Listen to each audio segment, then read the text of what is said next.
दोस्तों नमस्कार। Modern history series में आपका स्वागत है। आज की क्लास में हम महात्मा गांधी और उनकी दक्षिण अफ्रीका की यात्रा के बारे में पढ़ेंगे। तो चलिए क्लास शुरू करते हैं।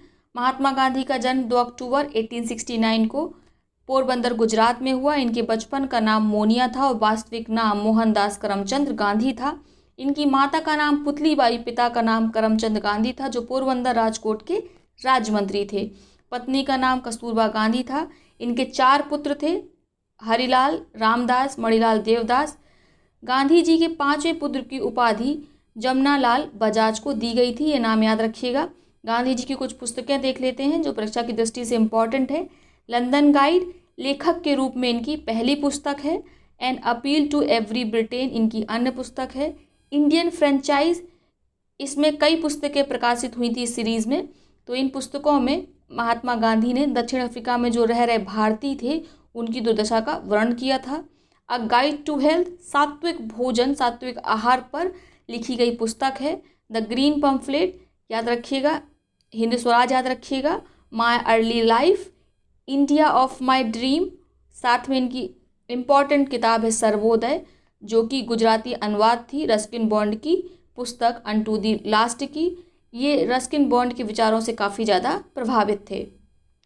बात करते हैं इनके प्रमुख पत्र पत्रिकाओं की। तो इनका जो पहला पत्र प्रकाशित हुआ वो इंडियन ओपिनियन था, जो 1893 ईस्वी में दक्षिण अफ्रीका से प्रकाशित होता था। नवजीवन, यंग इंडिया, ये दोनों ही भारत में 1919 में प्रकाशित होना शुरू हुए। नवजीवन 2 भाषा में निकलता था, गुजराती और हिंदी में, और इसके प्रकाशन में इंदुलाल याज्ञिक ने मदद की थी, याद रखिएगा। यंग इंडिया अंग्रेजी भाषा का पत्र था। हरिजन साप्ताहिक पत्र था, हिंदी भाषा का था और इसका प्रकाशन 1933 में शुरू हुआ था। हरिजन सेवक और हरिजन बंधु इनकी अन्य 2 पत्रिकाएं थी, याद रखिएगा। सम्मान की बात करते हैं जो इन्हें अंग्रेजों के द्वारा प्रदान किए गए। 1899 में इन्हें युद्ध पदक से सम्मानित किया गया। 9 जनवरी 1915 को जब ये दक्षिण अफ्रीका से भारत आते हैं तो अंग्रेजी हुकूमत द्वारा इन्हें कैसरे हिंद पदक प्रदान किया जाता है। चूँकि इन्होंने प्रथम विश्व युद्ध में भारतीयों को प्रेरित किया था अंग्रेजों की तरफ से विश्व युद्ध लड़ने के लिए, तो अंग्रेजों की इस नैतिक मदद के बदले अंग्रेजों ने इन्हें जुलू युद्ध पदक और बोयर युद्ध पदक प्रदान किया था, तो याद रखिएगा। बात करते हैं उपाधियों की। कर्मवीर उपाधि ने दक्षिण अफ्रीका में सहयोगियों द्वारा दिया गया उपनाम था, याद रखिएगा। कर्मवीर किसने दी है? दक्षिण अफ्रीका में जो सहयोगी थे उन्होंने। कुली बैरिस्टर, इनका मजाक उड़ाते थे इस नाम से दक्षिण अफ्रीका के अंग्रेज, तो याद रखिएगा। कुली बैरिस्टर, दक्षिण अफ्रीका के अंग्रेजों ने इन्हें मजाक स्वरूप ये उपाधि दी थी। भंगी शिरोमणि, दक्षिण अफ्रीका में गांधी द्वारा किए गए सफाई के कामों के फलस्वरूप मिला उपनाम था, तो याद रखिएगा भंगी शिरोमणि। सेवाग्राम का संत, इन्हें भारत में कहा जाता था। महात्मा उपाधि इंपॉर्टेंट है, परीक्षा में पूछी जाती है। भारत में रविन्द्रनाथ टैगोर द्वारा दी गई उपाधि थी। भर्ती करने वाला सार्जेंट, प्रथम विश्व युद्ध के दौरान अंग्रेजी की ओर से लड़ने के लिए भारतीयों को प्रेरित करने के कारण यह उपाधि अंग्रेजों के द्वारा दी गई थी। अर्धनंगा फकीर, ये इंपॉर्टेंट है, याद रखिएगा। द्वितीय गोलमेज सम्मेलन 1932 के समय विंस्टन चर्चिल तथा फ्रैंक मॉरिस के द्वारा की गई टिप्पणी है ये। देशद्रोही फकीर, ये भी इन्हें इसी समय अर्थात द्वितीय गोलमेज सम्मेलन के समय विंस्टन चर्चिल ने इन्हें देशद्रोही फकीर के नाम से पुकारा था। बापू, यह उपाधि पंडित जवाहरलाल नेहरू ने दी। पंडित जवाहरलाल नेहरू इन्हें बापू ही कहते थे। मलंग बाबा, पश्चिमी सीमा प्रांत के कबाली लोगों ने गांधी जी को मलंग बाबा नाम के उपनाम से बुलाया, याद रखिएगा। ये भी इम्पॉर्टेंट है। राष्ट्रपिता, 4 अगस्त 1944 को रंगून रेडियो से गांधी को सुभाष चंद्र बोस ने राष्ट्रपिता के नाम से संबोधित किया था, तो ये परीक्षा में पूछी जाती है। 1 man boundary force, Lord Mountbatten ने इन्हें 1 मैन बाउंड्री फोर्स नाम से बुलाया था, तो ये भी इम्पॉर्टेंट है, याद रखिएगा। अब बात करते हैं गांधी जी की शिक्षा दीक्षा की। तो गांधी जी ने अपनी प्राथमिक और उच्च शिक्षा राजकोट से ही पूरी की थी। उसके बाद ये 1888 में संगीत और नृत्य सीखने के लिए लंदन चले जाते हैं और फिर वापस आते हैं कुछ दिन के लिए भारत, और पुनः 1890 में लंदन जाते हैं, वहाँ से मैट्रिक की परीक्षा पास करते हैं और 1891 में बैरिस्टर की परीक्षा उत्तीर्ण कर मुंबई आ जाते हैं, ठीक है, अपनी वकालत करने के लिए। लेकिन इनकी वकालत चल नहीं पाती है, ये सफल नहीं हो पाते हैं एज अ वकील। तो फिर क्या करते हैं, ये मुस्लिम व्यापारी दादा अब्दुल्ला के यहाँ ये नौकरी कर लेते हैं। उनकी जो फर्म थी उसकी कानूनी कार्यवाहियों को देखने के लिए इन्हीं जो व्यापारी दादा अब्दुल्ला थे, इन्हीं के एक मुकदमे की पैरवी करने के लिए दक्षिण अफ्रीका गए, जहाँ वे सर्वप्रथम नटाल बंदरगाह पर अफ्रीका में उतरते हैं। और जब आपको किसी भी कोर्ट में केस लड़ना होता है अधिवक्ता के रूप में, तो आपको वहाँ के कोर्ट में अपने आप को रजिस्टर करना पड़ता है। तो ये नटाल बंदरगाह पे उतरते हैं और यहीं के नटाल के ही सुप्रीम कोर्ट में वकील के तौर पर अधिवक्ता के रूप में खुद को रजिस्टर कराते हैं। तो याद रखिएगा, ठीक है। और यहाँ पे अपना केस जीत भी जाते हैं। उसके बाद यहाँ पे वो देखते हैं कि जो भी दक्षिण अफ्रीका में भारतीय रह रहे थे उनकी हालत देखते हैं, उनका शोषण देखते हैं, तो ये एकदम द्रवित हो जाते हैं और सोचते हैं कि इसके लिए कुछ बदलाव करेंगे और वहीं पर रुक जाते हैं। उसी समय एक घटना होती है, ये डरबन से प्रिटोरिया जाते समय गांधी जी प्रथम क्लास का टिकट होता है इनके पास, उसके बावजूद भी मोरित्जबर्ग स्टेशन पे इनको अंग्रेजों द्वारा उतार दिया जाता है। इस घटना से गांधी जी बहुत दुखी होते हैं, इनके अंतर मन को इस घटना ने झकझोर दिया। तो याद रखना आपको, ठीक है। ये पूछा जाता है, डरबन से प्रिटोरिया जा रहे थे गांधी जी और इन्हें मोरित्जबर्ग स्टेशन पे अंग्रेजों ने उतार दिया था, ठीक है। तो जैसे ये प्रिटोरियो पहुंचते हैं, वे तुरंत भारतीयों की एक बैठक बुलाते हैं, रंग भेद के विरुद्ध संघर्ष का आह्वान करते हैं।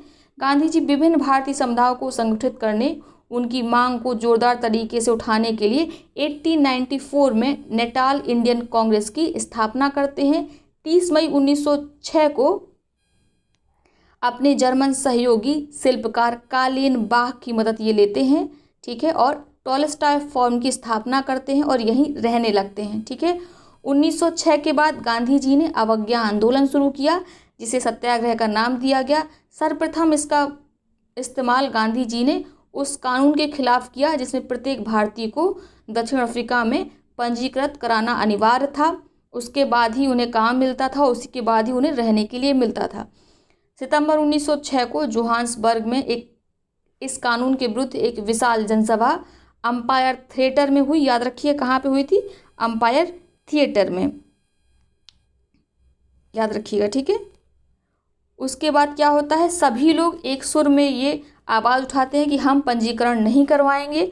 तो जब लोग पंजीकरण नहीं कराते हैं तो इस कारण जो अंग्रेजी सरकार थी दक्षिण अफ्रीका में, वह 155 व्यक्तियों को जेल भेज देती है। लेकिन सभी जो भारतीय थे वो उत्साह से भरे हुए थे। वो अंग्रेज़ों का मजाक उड़ाते हुए कहते हैं, जेल में ही, जेल को क्या बुलाते हैं वो, किंग एडवर्ड का होटल। वो बोलते हैं जेल तो है ही नहीं, ये क्या है, किंग एडवर्ड का होटल है, ठीक है। उसके बाद लगभग 17 ग्राहियों का जेल आना जाना लगा रहता है। लेकिन कहीं ना कहीं जो आंदोलन था वो धीरे शिथिल पड़ने लगता है। अंग्रेज बार बार सरकार से बात करते हैं लेकिन उसका कोई खास लाभ नहीं निकलता है। तो इसलिए क्या करते हैं, जो लोग जो जेल से छूट के आते हैं उन्होंने रजिस्टर तो कराया नहीं, तो उन्हें दक्षिण अफ्रीका में रहने को तो मिलेगा नहीं, तो वो लोग कहाँ रहेंगे। तो इस पुनर्वास की समस्या को सुलझाने के लिए गांधी जी क्या करते हैं, अपने टॉलस्टॉय फार्म में ही सबको आश्रय देते हैं और पुनर्वासी समस्या को सुलझा देते हैं, उनको जीविका भी प्रदान कराते हैं, ठीक है। यानी जो रहने के लिए कुछ काम करना पड़ेगा तो उन्हें काम भी प्रदान कराते हैं। और यही टॉलस्टॉय फार्म बाद में गांधी आश्रम कहा जाने लगता है। आज भी वहाँ पे गांधी आश्रम है दक्षिण अफ्रीका में। लेकिन ऐसा नहीं है कि गांधी जी का प्रयास बिल्कुल ख़राब हो गया था।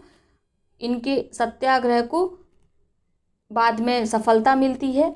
जो तत्कालीन भारतीय वायसराय लॉर्ड हार्डिंग होते हैं, गांधी जी, गोपाल कृष्ण गोखले, CR एंड्रूज, ये सब आपस में बातचीत करते हैं और 1914 में एक समझौता होता है जिसके बाद जो ये पंजीकरण कराने वाला कानून था इसको समाप्त कर दिया जाता है। तो याद रखिएगा गांधी जी सफल हुए थे इसमें, ठीक है।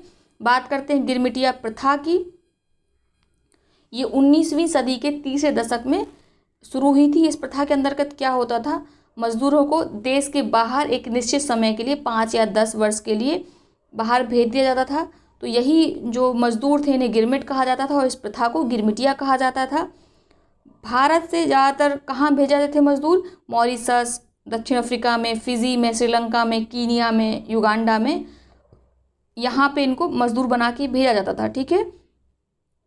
लेकिन उसी समय क्या होता है, एक तो ये मजदूर थे, इनके रहने की कोई खास व्यवस्था नहीं होती थी, इनके साथ गोरे काले का भेद किया जाता था अंग्रेजों के द्वारा, और साथ में ही इन पर 3 पौंड का कर आरोपित कर दिया। एक तो ये मजदूर हैं, अपनी जीविका ही बड़ी मुश्किल से कमा पा रहे हैं, उसके बाद इन पर 3 पौंड का कर आरोपित कर दिया गया, जिसके बाद गांधी जी ने क्या किया, इसके लिए आंदोलन छेड़ दिया।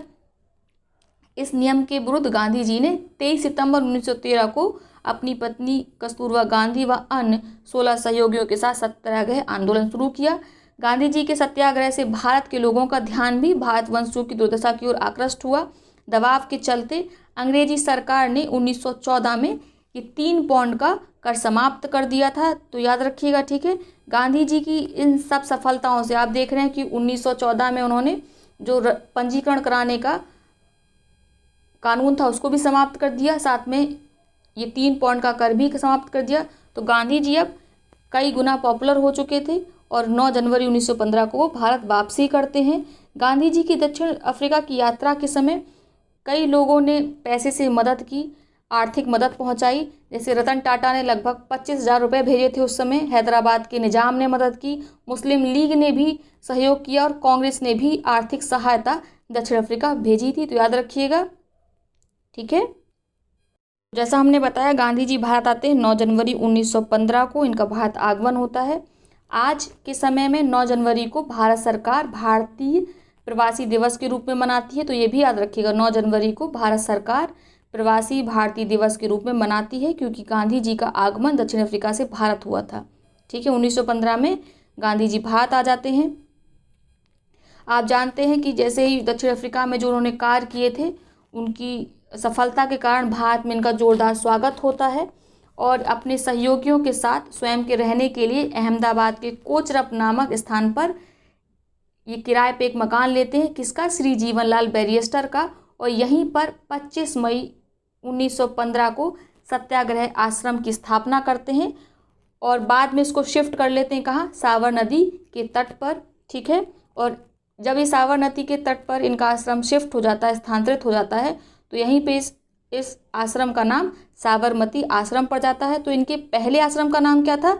सत्याग्रह आश्रम था, ठीक है, जो जीवनलाल बैरिस्टर के मकान ने बना हुआ था। लेकिन बाद में इन्होंने अपने आश्रम को साबरमती नदी के तट पर स्थानांतरित कर लिया था और इसका नाम बदलकर उन्होंने साबरमती आश्रम कर लिया था, याद रखिएगा।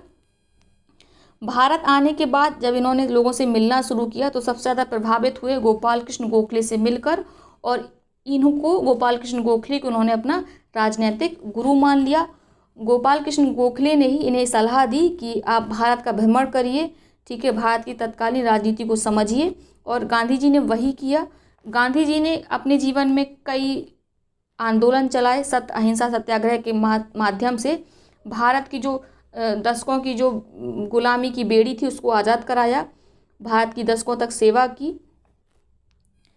और उसके बाद हम जितने भी गांधी जी द्वारा किए गए आंदोलन थे इनके बारे में क्लास कल लेके आएंगे। आप हमारे वीडियो को रेगुलरली फॉलो करते रहिए। आज का केवल संक्षिप्त जीवन परिचय था गांधी जी का, जो मैंने कोशिश किया कि कम शब्दों में सिमट जाए। बात करते हैं इनकी मृत्यु कब हुई, तो 30 जनवरी 1948, ठीक है, 1948, ये गलत लिखा हुआ है, 1948 को बिरला हाउस के प्रार्थना में करने जा रहे थे ये। उसी समय 5:15 पर गांधी जी की हत्या कर दी गई। इसमें प्रमुख अभियुक्त नाथूराम गोडसे थे, जिसने इटली में निर्मित 9 MS की स्वचालित बोरट्टा गन से गांधी जी की गोली मारकर हत्या कर दी। तो याद रखिएगा, मुख्य अभियुक्त कौन थे? नाथूराम गोडसे। हालांकि हत्या में केवल ये सम्मिलित नहीं थे, इसमें कुल 8 लोग शामिल थे। नाथूराम गोडसे, नाना आपटे, विष्णु करेकर, दिगंबर वगडे, शंकर विश्वेश्वरैया, मदन लाल, ये लोग शामिल थे, ठीक है। अभियुक्तों के ऊपर गांधी जी की हत्या का अभियोग लगाकर लाल किला दिल्ली में मुकदमा चलाया गया। इस मामले की सुनवाई न्यायाधीश आत्माचरण की विशेष अदालत में की गई। तो ये भी याद रखिएगा, ठीक है। लाल किले में मुकदमा चला था और उस समय न्यायाधीश कौन थे? आत्माचरण थे। अभियुक्तों में से नाथूराम गोडसे तथा नाना आपटे को फांसी की सजा सुनाई गई थी। तो आपको याद रखना, 2 व्यक्तियों को फांसी हुई थी, नाथूराम गोडसे को, साथ में नाना आपटे को। इनको 15 नवंबर 1949 को अम्बाला जेल में फांसी दे दी गई थी। ठीक है, याद रखिएगा। और आप जानते हैं गांधी जी ने अंतिम समय में हे राम शब्द कहा था और हे राम शब्द के साथ ही वो चिर निद्रा में मग्न हो गए थे। गांधी जी की मृत्यु पर जो भारत के तत्कालीन अमेरिकी राजदूत थे चेस्टर वोल्स, उन्होंने कहा था, अपनी रिपोर्ट में लिखा था कि संसार के इतिहास में किसी व्यक्ति की अर्थी के साथ आज तक इतने व्यक्ति शोकातुर होकर नहीं देखे उन्होंने। महात्मा गांधी के साथ जितने लोग उस समय सम्मिलित थे, राजा ना होते हुए भी राजाओं से ज़्यादा उनका कई गुना स्वागत किया गया। गांधी वास्तव में केवल भारत ही नहीं बल्कि पूरे संसार की महान विभूति थे। के.एम. मुंशी ने उनके बारे में कहा है कि महात्मा गांधी को अराजकता मिली और उन्होंने उसे व्यवस्था में परिवर्तित कर दिया। उन्हें कायरता मिली, उसे साहस में बदल दिया। अनेक वर्गों में विभाजित जन समूह उनको दिया गया जिसको उन्होंने राष्ट्र में बदल दिया। निराशा को सौभाग्य में बदल दिया और बिना किसी हिंसा सैनिक शक्ति का प्रयोग किए एक साम्राज्यवादी शक्ति के बंधन से उन्होंने क्या किया, देश को आज़ाद करा लिया। ठीक है, एक विश्व शक्ति को जन्म दिया। तो ये गांधी जी के बारे में संक्षिप्त वर्णन है। आई होप आपको पसंद आया होगा। कल हम गांधी जी के सत्याग्रह के बारे में पढ़ेंगे, जैसे उनका चंपारण सत्याग्रह था, खेड़ा आंदोलन था और जितने भी उन्होंने आंदोलन किए, अहमदाबाद में आंदोलन किए, इन सबको पढ़ेंगे। तो चलिए, अगर वीडियो अच्छी लगी तो वीडियो को लाइक करें, साथ ही अपने मित्रों सहपाठियों के साथ इसे शेयर करना बिल्कुल ना भूलें। बहुत बहुत धन्यवाद।